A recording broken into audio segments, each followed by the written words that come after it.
8강을 시작하겠습니다. 이 8강은 법률 규정에 의한 부동산 물권 변동입니다. 법률에 의한 부동산 물권 변동은 물권 행위를 하고 그리고 이제 등기까지 해야 된다고 그랬어요. 그런데 이제 법률의 규정에 의한 경우에는 등기 필요 없습니다. 법률의 규정에 의한 경우니까 별도의 공시 방법을 갖출 필요는 없다. 물론 이제 취득할 때는 그렇고, 물론 이제 취득 후에 처분하려면 등기해서 처분해야 되겠죠. 그래서 부동산 물권 변동에서 법률의 규정에 의한 물권 변동. 법률의 규정에 의한 물권 변동은 상속, 판결,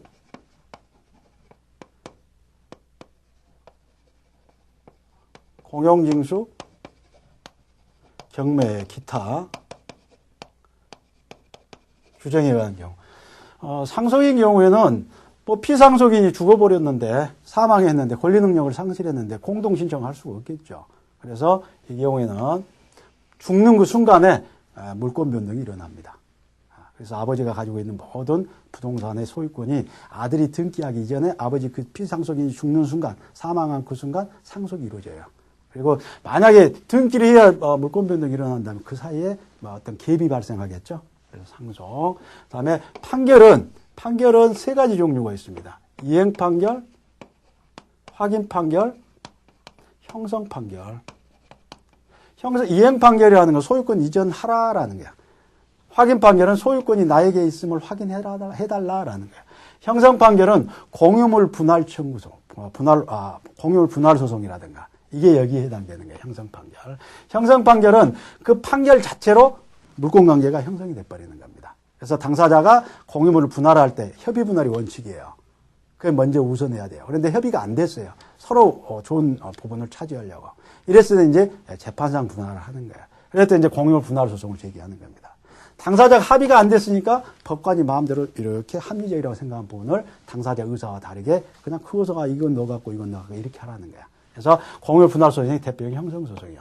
이행 소송이 있다 그래서 확인 판결이 있다 그래서 이행 판결이 있다고 그래서 등기 필요하지 않느냐? 이건 플러스 등기를 해야 됩니다. 이 경우에는 소유권 내가 대금 지급하고 매매 계약이 유효하고 하기 때문에 이전 등기 하라. 이런 판결을 받았다 하더라도 그 판결서에 의해서 등기를 해야 돼요. 그런데 필요 없는 것은 바로 이 부분입니다. 형성 판결은 그 판결이 있으면 곧 물권 변동이 일어난다. 경매는 공경매만 얘기하는 거예요. 공경매. 공용징수는 수용을 얘기하죠. 수용. 이런 경우에는 등기가 필요 없다. 물론 이제 처분하려면 등기를 해야 됩니다.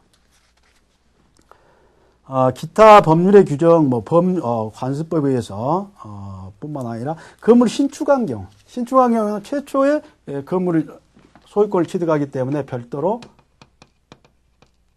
등기 필요 없습니다. 그런데 예외적으로 법률의 규정에 의한 경우더라도 부동산 시효 취득 시효로 취득하는 경우가 있어요.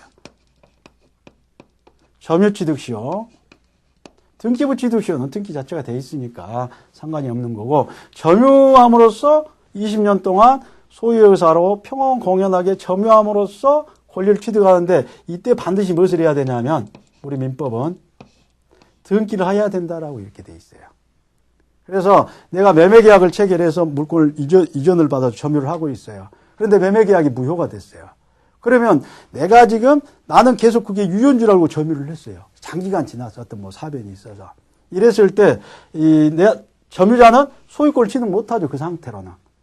매매계약 자체가 무효인데. 그런데 이자가 처음에 점유를 시작할 때는 소유 의사가 있었죠. 빼앗은 것도 아니고 평온공연하게 공공연하게 점유를 시작을 했어. 이게 20년이 됐어. 이런 경우에는 등기함으로써 권리를 소유권을 취득하게 되는 거예요. 그래서 이 등기함으로써 소유권을 취득하는데 이때 점유자가 명의자에게 나에게 등기를 해달라고 요구하는 등기 청구권. 이 등기 청구권은 채권적이다, 물권적이다? 채권적입니다. 예. 이전 시간에 했던 그런 내용들이고, 그리고 이제 부동산을 만약 그 재단법인에 출연했을 때 그 귀속 시기가 문제가 되는데 이게 이제 187조와 이 48조 부분에 어떤 충돌되는 그런 부분들이에요. 48조를 특별 규정으로 볼 것이냐, 기타 법률 규정으로 볼 것이냐, 아니면 출연행위에 포인트를 줄 것이냐, 이 견해가 대립되어 있는데 우리 판례는 대내외적으로 이렇게 나눕니다. 당사자 간에는 48조가 정한식이야. 그러니까 이전 등기 필요 없다. 법인 설립 등기만 되면 권리가 법인에 귀속된다. 그 부동산 소유권이 귀속된다. 부동산 권리가. 이렇게 보고 있는데 제3자에 있어서는 대항 요건으로 보고 있어요. 등기를 하여야 제3자에 대해서는 뭐 권리를 주장할 수 있다. 그러니까 제3자가 먼저 등기를 가져가 버렸다. 이런 경우에는 그 법인은 그 권리를 주장 못하게 된다. 이게 우리 판례입니다. 내부적, 외부적으로 이렇게 분리해서 보고 있다.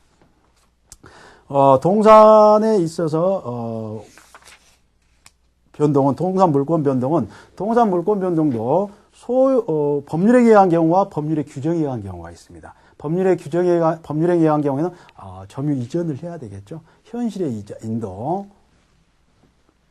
동산인 경우에는 마찬가지로 법률행위에 의한 경우와 법률의 규정에 의한 경우. 법률행위에 의한 경우는 의사표시 플러스 이게 이전은 인도를 해야 됩니다. 인도. 물론 이제 인도에는 세 가지 종류가 있습니다. 현실 인도, 점유 간이 인도,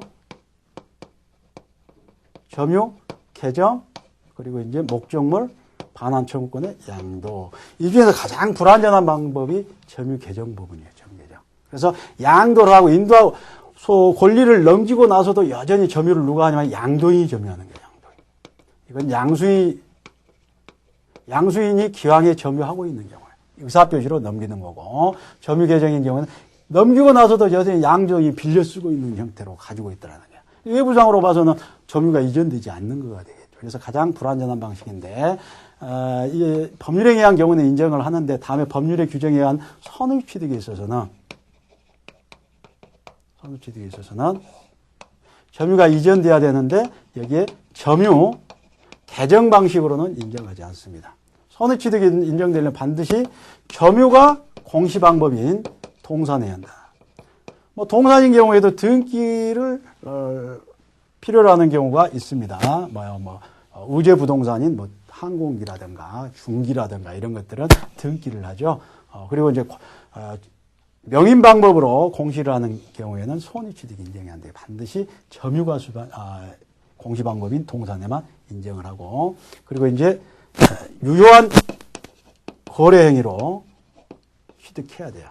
만약 거래 행위가 무효가 됐다, 안 되는 거예요. 거래 행위로 취득해야 돼요. 그러니까 특별 승계가 돼야 되는데 만약 포괄 승계인 경우에는 인정하지 않습니다. 상속받았다든가 이런 게 인정하지 않고 점유를 이전받아야 되고, 그런데 인도 방식은 이거 다 인정이 되는데 점유 개정 방식은 인정하지 않습니다. 손해취득. 그리고 점유를 이전받을 때 평원, 공연, 선의 무과실까지 요구를 하고 있습니다. 그런데 197조에서 여기까지는 추정이 된다고 되어 있어요. 그러니까 점유자가 굳이 이 부분을 입증할 필요가 없어요. 그런데 무과실 부분은 명문 규정이 없습니다. 그래서 우리 판례는 이건 선의취득을 주장하는 자가 이걸 입증하라 하는 거예요. 이 부분은 주장자가 입증할 것 없이 추정을 받으니까, 그래서 선의취득을 부정하는 자가 입증을 해야 되는데 이 부분은 판례가 선의취 주장자가 입증을 하라 이렇게 되어 있습니다. 법률행위에 의하지 않은 물권변동, 목적물에 관한 요건은 동산에 한한다. 양도에 관한 요건 점유자일 것, 양도인이 무권리자일 것. 양도인이 만약에 권리자다 이런 경우에는 손해취득을 인정할 것도 없겠죠. 양도인이 권리가 없으니까 손해취득 제도를 인정한다. 평원, 공연, 선의 무과실은 점유취득해야 되고, 그런데 점유 개정 방식으로는 안 된다고 그랬고, 유효한 거래 행위해야 된다고 그랬습니다. 동산 물권을 취득하는데 손해취득을 취득할 수 있는 동산 물권은 소유권하고 질권 두 가지밖에 없습니다. 유치권이나 이런 것들은 거래 행위로 취득하는 게 아니죠. 점유권도 거래 행위로 취득한 게 아니에요. 사실상 물건을 점유하면 인정되는 권리들이에요. 그리고 이제 지상물에 대한 물권 변동, 명인 방법이라는 게 있고, 명인 방법은 관습법에서 인정되는 권리들입니다. 그래서 가령 미분리 과실이라든가 또는 수목 이런 것들은 명인 방법, 팻말을 이렇게 붙여서 소유자 누구누구 요즘 밭대기를 많이 해서 배추를 사놓고 계약을 체결해 놓고 배추값이 떨어지니까 밭에 방치하는 그런 문제가 있는데, 가령 배추를 사놨다 해놓고 테두리를 치고 소유자 누구누구 출입 금지, 그게 명인 방법이에요. 그래서 외부에서 인식할 수 있는 그런 공시 방법을 갖추는 게 이게 명인 방법인데, 이건 명인 방법으로는 소유권하고 양도담보만 인정이 됩니다. 등기가 안 되는 거니까 미분리 과실, 수목 다 부동산이죠. 그런데 이런 경우에는 저당권을 인정하지 않습니다. 명인 방법으로는 소유권만 인정한다. 그런데 양도담보권도 인정을 합니다. 다음에 이제 물권의 소멸 부분에 한 문제씩 이렇게 나오는 애가 있는데, 목적물이 멸실됐다 이런 경우에는 물권이 소멸되겠고, 소멸시효 부분, 소멸시효. 자, 소유권, 지상권, 지역권, 전세권, 유치권, 질권, 저당권, 그리고 점유권. 그래서 시효로 소멸하는 권리는 3개입니다. 지상권, 지역권, 전세권이에요. 나머지는 시효로 소멸하지 않는 거예요.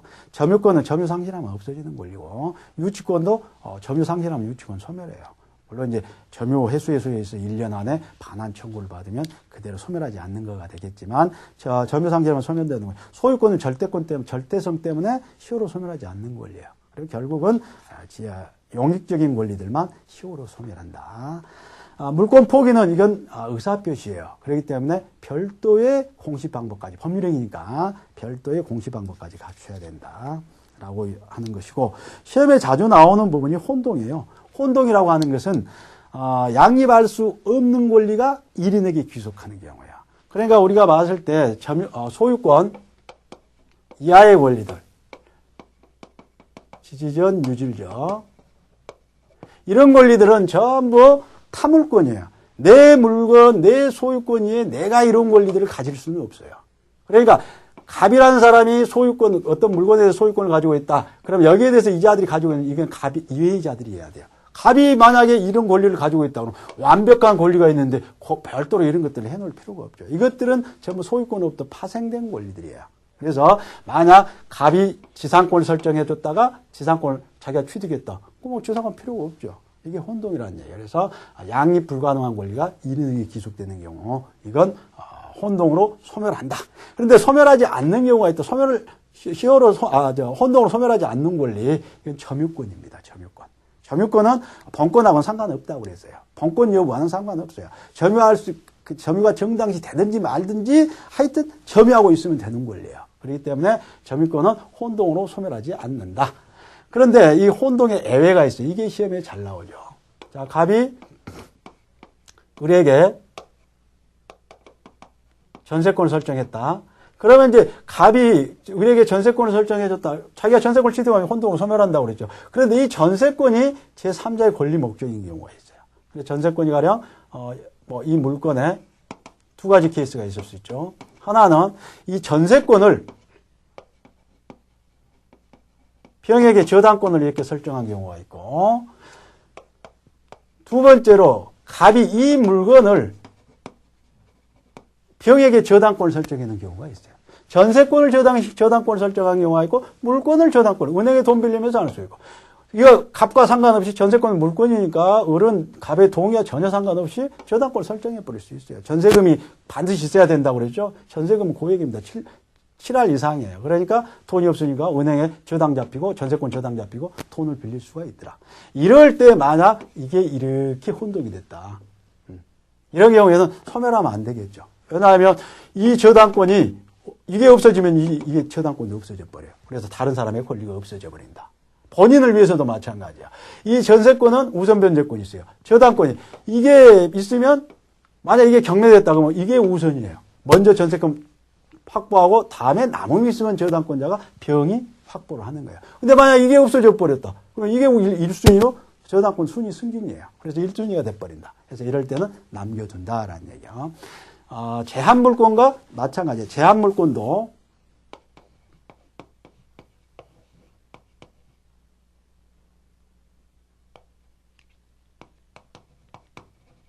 전세권을 이렇게 설정해줬다.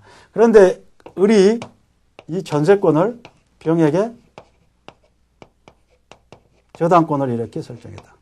저당권은 권리로 저당권 설정할 수 있다고 그래서 지상권과 전세권. 그래서 이제 저당권 설정해줬다. 그런데 이게 이렇게 혼동이 있더라. 이 을이 병이 가지고 있는 저당권을 취득했다. 그러면 이건 필요가 없죠. 혼동으로 소멸을 합니다. 그런데 이게 만약에 이것도 두 가지 케이스가 있을 수 있다. 이게 만약에 이 병이 저당권을 정에게 권리 질권을 설정하는 경우가 있어요. 권리 질권. 또 하나, 이 을이 1번 저당권, 정에게 2번 저당권을 이렇게 설정해 준 경우가 있어요. 이 전세권을 2번 저당권을 설정해 줄 수가 있어요. 이게 1억짜리인데 1,000만 원 받고 여기에 1,000만 원 이렇게 또 융통을 할 수가 있더란 얘기야. 이랬을 때 만약 이게 지위가 이렇게 되면 혼동을 소멸하는데 만약 이게 있을 때 있다. 이러면 이게 소멸해버리면 어떻게 되죠? 제3자 권리가 없어지죠. 그래서 이런 경우는 제한물권과 또 다른 제한물권이 양립할 수 없는 제한물권이 이른에 의해서 소멸하는데 이 제한물권이 소멸된 제한물권이 제3자의 권리 목적일 때는 예외적으로 소멸하지 않습니다. 마찬가지로 이게 이 저당권 본인을 위해서도 소멸하지 않습니다. 본인의 이익을 위해서도. 만약 이렇게 의뢰 전세권과 이 2번 저당권, 이 정의 이 저당권이 혼동으로 이런 경우는 소멸해도 상관이 없어요. 그런데 이게 이렇게 혼동이 됐을 때 이게 2번 저당권이 남아있는데 이게 혼동으로 이게 소멸하면 이게 1번으로 승진해버리죠. 그래서 이게 본인에게 불이익이 발생하기 때문에 이런 경우에도 혼동의 예외가 있다. 소유권과 제한물권의 혼동, 예외적인 경우 잘 보시고 제한물권 다음 페이지는 제한물권 상호 간의 혼동, 이것도 예외적으로 소멸하지 않는 케이스가 있다. 잘 보시고 이게 이제 시험에 자주 나오는 등장하는 부분입니다. 이제 물권 강론으로 들어가서 이제 점유권부터 나오죠. 점유권하고 이제 점유권은 점유라는 사실 자체에 인정되는 권리예요. 그러니까 본권하고 다르죠. 소유권 이하의 본권하고 다른 부분이다라는 것을 기억을 하시고 점유권 부분에서도 한 문제 정도가 나오는데 특히 이제 중요한 것은 점유권에서는 점유의 태양, 점유의 모습 이걸 보시고 다음에 점유 취득 크게 문제가 안 되고 점유의 효력에서 추정력하고 과실 취득권 201조, 202조, 203조 그리고 이제 점유 해수 청구권 204조, 5조, 6조 이 부분들 잘 정리를 하시면 점유권에서는 무난하게 해결이 되리라고 봅니다. 자, 점유의 종류로 보면 점유 보조자하고 간접 점유자 이 부분을 좀 구별을 하셔야 돼요. 거기 보니까 가사상, 영업상, 기타 유사한 관계에 의하여 타인의 지시를 받아 물건에 대한 사실상 지배를 한 때는 그 타인을 점유자로 한다고 그랬죠. 그래서 그 물건을 사실상 지배한 자는 점유자라고 하지 않고 점유 보조자라고 한다. 가령 뭐 은행에 있어서는 가령 뭐 창구 직원들 그리고 국가에서는 공무원들 어떤 물건을 소유하고 있지만, 점유하고 있지만, 사실상 지배를 하고 있지만, 그건 국가를 위해서 또는 은행을 위해서 점유하는 게 불가하다. 그래서 점유 보조자는 점유자가 아니다. 그래서 점유권에 대한 물권적 정권은 인정이 안 되고, 만약에 이제 점유권이 뭐 침탈됐다든가, 이런 경우에는 자력구제권은 인정이, 누가 빼앗아 간다 할 때는 침탈한다 이럴 때는 방어할 수 있는 권리는 인정이 되는데, 점유 회수의 소라든가, 점유권에 대한 물권적 정권 이런 것들은 인정되지 않는다. 이제 간접 점유자와 직접 점유자는 임대인과 임차인 관계라든가 소유자와 전세권 또는 지상권 설정자와 지상권자 이런 관계. 이 간접 점유자는 여전히 간접 점유자도 점유자입니다. 그러니까 내가 내 소유물을 울뚱이에게 임대차를 시켜줬다. 그러면 나는 간접 점유자. 근데 집은 살지 않지만 간접 점유자고 울뚱이는 직접 점유자입니다. 누군가가 그 물건을 가령 침해를 했다. 이런 경우에는 울뚱이나 나나 마찬가지로 점유권에 대한 어떤 물권적 정권을 행사할 수 있다. 그런데 이제 누군가가 그 물건을 침탈하더라. 이런 경우에는 자력구제권은 인정되지 않습니다. 직접 점유를 하지 않기 때문에. 다음에 이제 자주점유와 타주점유가 있죠. 이 부분은 잘 하셔야 돼요. 이거 시험에 자주 나오는 부분입니다. 자, 자주점유는 소유의사가 있는 점입니다. 자, 보세요. 우리 물권에서 본권에서 소유권, 지상권, 전세권, 유치권, 질권. 자, 소유권자가 물건을 점유한다. 소유의사가 있는 점이죠. 자, 지상권자가 물건을 점유한다. 지상권자가 물건을 점유한다고 했을 때 이것은 소유의사가 있는 점입니까? 아니죠. 타인의 물건을, 토지를 이용하는 권리예요. 지상권을 소유하기 위해서. 이건 타주점입니다. 이건 자주점이고. 전세권자가 물건을 점유하고 있다. 자주점이 타주점이에요. 타주점입니다. 전세권자는 소유의사가 없죠. 다음에 기간 만료되면 반환하는 거야. 유치권자도 마찬가지고 질권자도 담보 목적으로 하는 겁니다. 이것도 담보 목적으로 하는 것이 이 점이기 때문에 전부 타주점이에요. 타주점. 그러면 자주점이 타주점은 뭘로 결정할 것이냐? 점유의 원인이 되는 권한에 의해서 점유한다. 그러니까 객관적으로 이게 이전 매매 계약을 체결해서 점유를 하고 있다. 이건 자주점이구나. 소유권자다. 지상권 설정해서 한다. 아니면 전세권 설정한다. 여기에 따라서 자주점이 타주점을 구별을 한다라는 얘기입니다. 외형적 객관적 성질에 의해서 결정을 하지 주관적으로 결정을 하지 않습니다.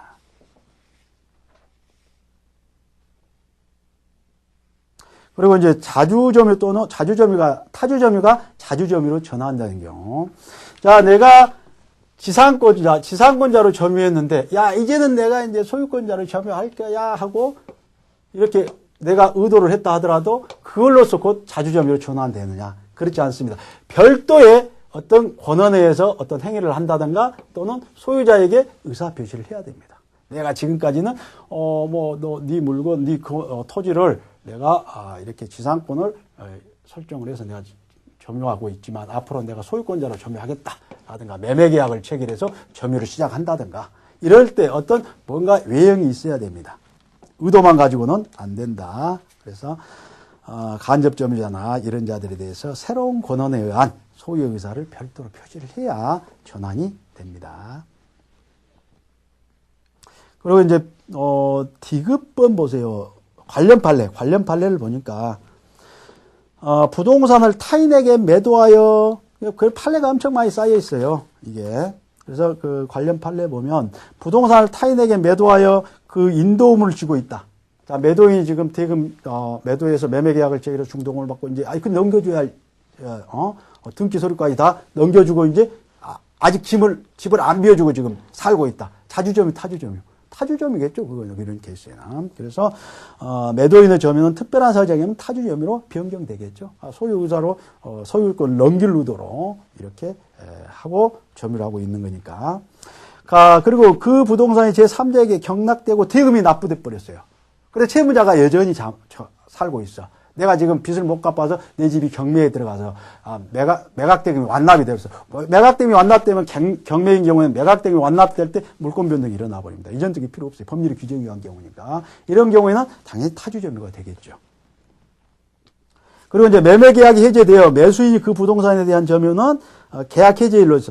그래서 이제 매매계약이 체결됐어. 그래서 대금을 다 주고 목적물 등기까지 해서 내가 점유를 하고 있어.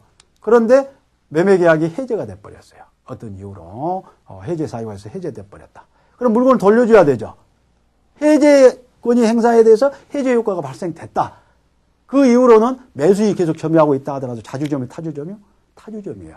그래서 10년이 돼도 20년이 된다 하더라도 이게 점유 취득시효가 인정이 안 됩니다. 이런 경우에는.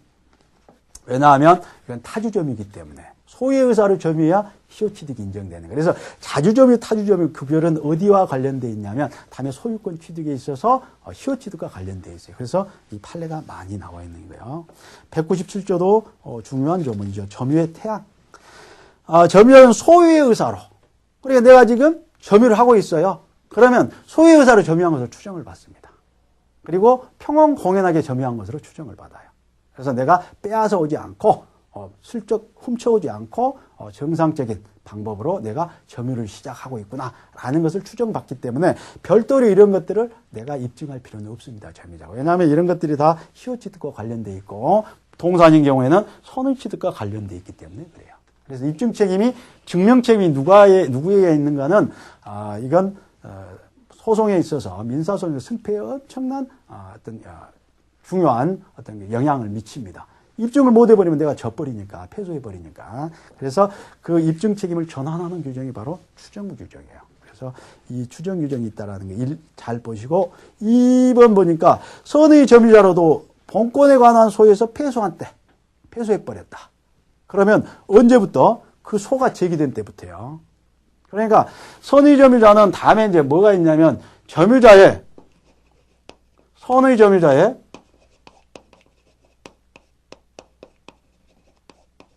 과실수취권이라는 게 있어요. 201조에. 악의 점유자는 설사 과실이 있다 하더라도 취득에 따라 돌려줘야 돼요. 손해배상까지 해줘야 됩니다. 그런데 자기가 이용권이 있는 소유권이라든가 지상권, 전세권 이런 것들은 과실을 수취할 수 있죠.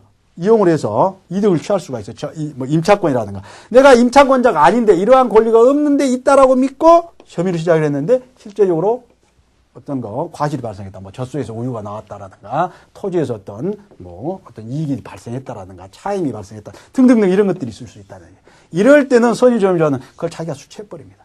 자기가 갖는 거예요. 누가 갖는 거가 문제가 되겠죠. 소유자에게 돌려줘야 되느냐, 수취하느냐. 이게 문제가 되는데, 선의 점유자에게는 이건 과실을 수취할 수가 있어요. 사정 과실이든지 법정 과실이든지, 이런 경우에는 지료라든가, 전세, 임대차 같은 경우에는 차임 같은 게 여기에 해당되겠죠. 그래서 이것을 누가 수취하냐가 아주 중요하기 때문에, 어떤 경우에 내가 악의 점유자라 하더라도 그 기간만큼 판결이 확정될 때 악의 점유자 반환된다면 끝까지 소송 가겠죠. 대부분까지 가겠죠. 그러다 보면 무익한 소송이 진행되니까 네가 아니면 미리서 그만둬라라는 얘기야. 그래서 만약 선의 점유자라도 본권에 관한 소에서 본권이 있냐 없냐에서 어떤 소에서 패소했다. 패소가 확정된 때가 아니라 소가 제기된 때로 돌아가서 악의 점유자가 돼버리는 거야. 그래서 그 기간만큼 과실을 수취를 못하게 만들어버린다는 얘기야. 돌려줘야 된다는 그런 문제가 되겠죠. 그래서 197조 2항은 시험에 자주 나오는 부분이야. 선의 점유자라도 본권에 관한 소에서 패소한 때에는 소가 제기된 때 빵빵빵 해놓으시고 방점 해놓고 판결이 확정된 때 이리 지문이 나면 틀린 지문이라는 얘기야. 다음에 이제 점유 취득과 상실, 승계, 점유 추정, 점유 효력, 권리 적법 추정. 점유자는 점유물에서 행사하는 권리는 적법하게 보유한 것으로 추정합니다. 이게 200조인 경우에는 이건 동산에만 인정되는 경우래요. 점유의 효력에서 권리 적법 추정. 이것도 아주 중요한 조문입니다. 부동산인 경우에는 등기에 적법 추정이 인정이 되는 거예요. 등기되어 있으면 그 권리에 대해서 적법 절차에서 권리를 취득하고 있다고 추정을 받습니다. 굳이 입증할 것 없어요. 그런데 동산인 경우에는 공시 방법이 등기가 아니고 점유니까 점유하고 있으면 자기가 나는 이건 소유자다라든가 아니면 나는 임차인이다 라고 이렇게 주장하면 되는 거예요. 입증할 것 없어요. 그래서 그걸 깨려고 하는 반대 당사자가 입증을 한다. 그래서 권리의 적법 추정은 점유의 효력 중에서 동산에만 인정되는 권리다. 부동산에는 인정되지 않는다. 판례는 미등기 부동산에는 인정하지 않는다라고 합니다. 점유 추정력을 인정하지 않는다라는 게 판례예요. 등기된 부동산에 당연히 인정하지 않고. 다음에 이제 과실수취권과 멸실훼손에 관한 책임과 비용상환 청구권을 이렇게 봅니다. 묶어서.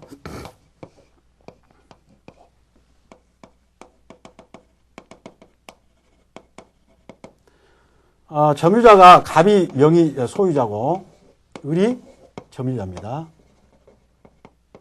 그런데 이 과실을 수취할 수 있는 자는 반드시 어떤 점유자냐면 무과실일 것 없어요. 선의 점유자입니다. 과실 수취, 내가 전세권이, 질권이 있다라고 또는 저당권이 있다라고 믿고 점유해봐야 그건 과실 수취할 수 있어요? 없습니다. 이건 과실 수취할 수 있는 권리가 아니에요. 그렇기 때문에 과실 수취할 수 있는 용익적인 권리가 있다라고 믿고 점유했는데 과실이 발생했다. 이런 경우에는 이 과실을 누가 가질 것이냐? 소인인 경우에는 이자가 갖습니다. 부당이득 반환할 필요가 없어요. 그래서 을이 가령 갑의 젖소가 이쪽으로 와서 자기 집에 와서 자기 젖소인 줄 알고 계속 먹이고 해서 우유가 발생했다. 누가 갖는다? 을이 갖는다. 다음에 젖소는 갑이 찾아간다 하더라도 소유권이나 반환청권 행사에 찾아갈 거야. 그런다 하더라도 그동안에 있는 이건 선의 점유자인 을이 수취한다. 과실수취권. 선의 점유자에게만 인정이 됩니다. 그리고 이제 멸실훼손에 관한 책임.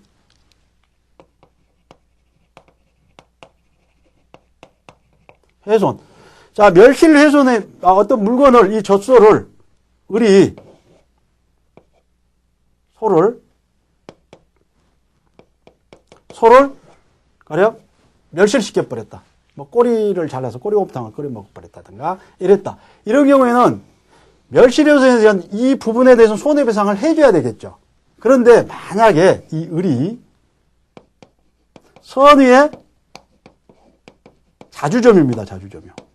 소유의사가 있고 자기가 소유권자라고 믿고 소유권 의도로서 소유권이 있다라고 믿고 하는 점유. 악의의 자주점유도 있을 수 있어요. 자기에게 소유권이 없는데도 소유의사로 이렇게 점유한 경우가 있어요. 이런 자는 봐줄 수 없어요. 다 전손해를 꼬리값 배상해야 돼요. 근데 만약 선의의 자주면 자기 손 줄 알고 그래서 꼬리를 잘라서 뭐 했다. 이런 경우에는 선의 자주점이다. 이런 경우에는 현존 상태로 반환해버리면 됩니다. 이럴 때 멸실효에 대한 책임이 책임지지 않아요. 이럴 때는 현존 상태로 반환해버리면 된다. 그리고 이제 비용상환청구권이 문제가 됩니다. 점유자 회복자의 관계에서 비용 부분에 있어서는 필요비와 유익비가 있어요. 필요비는 보존 비용이죠. 그러니까 이 소를 뭐 물도 먹여야 되고 뭐 사료도 줘야 되고 이런 경우. 필요비인 경우에는 비용 악의 점유자라 하더라도 비용은 들어갔다 청구할 수 있겠죠. 악의자라 하더라도. 그런데 만약 과실을 수취했다. 선의 점유자에서 과실을 수취했다. 이런 경우에는 필요비는 청구 못 합니다. 이럴 때는. 그러겠죠? 그럼 맥에서 젖이 나왔다라든가 하는 경우요. 그래서 과실 수취한 경우에는 필요비 상환청구권 행사할 수 없고, 유익비 상환청구권. 유익비는 가치가 증대되는 겁니다. 가치가 증대되는 거. 그래서 가령 투로 소가 보니까 젖소가 아주 싸움을 잘하게 생겼더라. 그래서 투로 이렇게 만들었다. 해서 가치가 증대했다. 500만 원짜리가 1000만 원이 됐다. 그래서 500만 원 이상의 가치가 증대했다. 이런 경우에는 지출액이나 100만 원을 투자해서 1000만 원짜리를 만들 수도 있죠. 지출액 또는 증가액 100만 원이나 500만 원 증가가 현존한 경우에 지출액이나 증가액 둘 중에 누가 선택을 하냐 하면 이게 선택채권입니다. 회복자가 선택해야 되겠죠. 그래서 상환받을 수가 있습니다. 그래서 이제 회복자와 점유자와 회복자의 관계에서 과실수취권 선의 점유자여야 한다고 그랬고, 과실수취권이 있는 물건에, 그다음에 점유물의 멸실훼손에 대한 책임, 이것은 선의의 자주점이다. 선의인데 타주점은 안 돼요. 그리고 악의인데 자주점은 안 돼요. 악의인데 타주점은 더더욱이나 안 되겠죠. 그러면 소유의사로 소유권이 있다라고 믿고 점유하다가 내 물건 내 마음대로 멸실시킬 수 있잖아요. 버려버릴 수도 있는 거고. 그래서 손해가 발생했는데 나중에 버렸는데 나중에 보니까 내 물건이 아니었다. 내 물건도 상대방이 와서 했다. 이럴 때는 현존 없으면 대로 주고 뭐 이렇게 한다는 얘기예요. 그래서 이때 보호되는 자는 선의의 자주점유. 이익이 현존한 데서 배상해야 되고, 소유 의사가 없는 점유자는 선의인 경우에도 전부 배상해야 된다고 그랬어요. 비용상환은 필요비와 유익비 상환 청구권이 있다. 필요비인 경우에는 점유자가 과실을 수취한 경우에는 통상 필요비는 청구하지 못한다고 그랬고, 물론 이제 특별 필요비, 임시비 같은 거는 청구를 할 수가 있겠죠. 홍수에 떠내려가는 소를 이렇게 건져냈다든가 차를 건져냈다든가 하는 경우에는 그 비용은 과실을 수취했다 하더라도 별도로 청구할 수는 있겠죠. 그런데 유지 보존 비용 이런 것들은 안 된다. 유익비 누가 선택한다? 회복자가 선택한다고 그랬어요. 점유자가 선택하지 않아요. 증가가 현존해야 되고 지출 금액이나 증가액을 상환 청구할 수 있다. 여기는 비용 상환 청구권은 악의자에게도 인정이 되는 거예요. 선의자에게도 인정이 되고. 다음에 점유보호청구권. 이 점유보호청구권은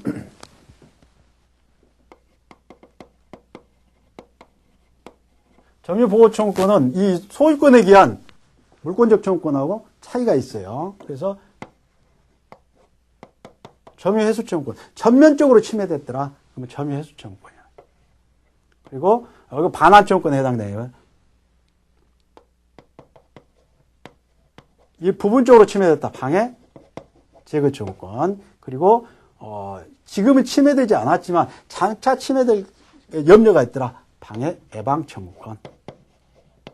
내가 지금 목적물을 사용 수익하고 있는데 가령 뭐 옆에서 건물 지면서 지하에 20층 뭐 롯데 어떤 롯데 빌딩 지면서 그런 문제가 많이 발생을 했죠. 뭐 쉽게 신고를 하더라는 얘기야. 안전장치도 안 하고 이럴 때는 지금은 괜찮지만 더 장기간 되면 침해될 염려가 있다. 이럴 때는 예방청구권. 회수청구권은 반드시 이럴 때는 이래야 됩니다. 소유권에 대한 반환청구권은 침탈될 필요 없어요. 그런데 점유권에 의한 반환청구권은 반드시 빼앗겨야 돼. 누군가 빼앗아 가야 돼. 그러니까 내가 사기를 당했다라든가 또는 착오로 인해서 이전해줬다. 사기를 당해서 줬다. 이런 경우에는 침탈된 게 아니죠. 그러니까 점유권에 의한 반환청구권 행사 못해요. 소유권에 의한 반환청구권 행사할 수 있습니다. 소유권에 의한 상관이 없어요. 그리고 이건 침탈자에게 침탈을 1년 내에 행사해야 돼요. 침탈 후에. 왜냐하면 불완전한 권리이기 때문에 점유권은. 한다는 사실 자체만 인정되는 권리야. 그래서 본권 여부와 상관이 없다고 그랬어요. 그리고 특별승계인에게 행사할 때는 만약 선의 특별승계인이다. 그럼 행사 못합니다. 악의 특별승계인에게만 이자에게만 행사할 수 있어요. 그래서 가령 뭐 갑이 우리 갑의 카메라를 절취해서 침탈해서 가지고 있다가 병에게 매매했어요. 이자가 선이에요. 물론 선의 취득도 되겠지만 갑이 병에게 선취인 요건을 갖추지 않았다 하더라도 갑이 병에게 반환 청구할 수 있겠느냐. 할 수 있다 없다? 점유해수청권 행사할 수 있다 없다? 없어요. 소유권에 기한 반환 청구권 행사할 수 있겠죠. 선의 취득을 하지 못하는 한. 그런데 점유권에 기한 반환 청구권 행사하려면 반드시 특별승계인은 악의해야 돼. 악의. 이자는 선악 필요 없어요. 당연히 악이겠죠. 침탈이니까. 그리고 1년 공사인 경우는 공사가 완료가 됐다. 완성이 됐다라든가 이런 경우에는 행사할 수 없습니다. 그래서 여기는 제척기간 1년이라는 게 있어요. 여기도 방해제거청구도 1년, 예방청구권도 마찬가지로. 그래서 점유보호청구권 주의하시고 침탈, 여기는 반환 및 손해배상이죠. 특별승계에는 악의인 때는 행사할 수 있고 1년 행사해야 되고 사기에서 이전한 경우는 안 된다고 그랬어요. 상대방은 침탈자 및 승계인 1년 내 행사해야 돼. 반드시 재판상 1년 안에 재판상 행사해야 돼요. 이건 출소기간이라고 해요. 소를 제기할 수 있는 기간, 출소기간. 점유 보유 종료한 날로부터 방해를 받을 때는 1년 방해 제거 및 손해배상을 청구할 수 있다고 그랬어요. 그리고 여기도 마찬가지로 1년 공사로 착수하는 일이 완성될 때는 제거청구권 행사 못하고 손해배상만 할 수 있습니다. 이것도 출소기간이고 1년. 점유보존, 방해될 염려가 있더라. 그래서 여기는 예방 밋이 아니라 또는 담보 제공이에요. 둘 중에 하나입니다. 안전조치하고 땅을 심구를 하든지 깊게 파든지 아니면 네가 계속 그 상태로 안전조치 안 하고 공사를 하려거든 손해배상 담보를 제공하고 해라. 이렇게 할 수 있다는 얘기예요. 여기도 제척기간 1년 공사 착수 또는 완성된 때는 제거청구권은 행사 못한다. 점유소와의 본권 소유의 관계는 별개입니다. 그래서 갑이 이자에게 점유권에 대한 이 반환청구권을 행사할 수 있고 소유권에 대한 본권에 대해서 반환청구권을 행사할 수 있어요. 근데 만약 점유권에 대해서 어떤 권리를 행사하는데 본권을 이유로 판단하면 안 됩니다. 별개예요.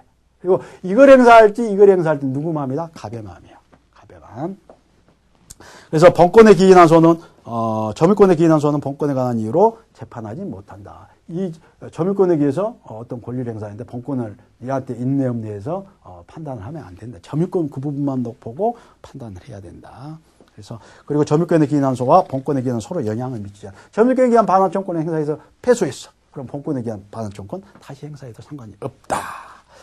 여기까지 해서 점유권 부분을 마치도록 하겠습니다.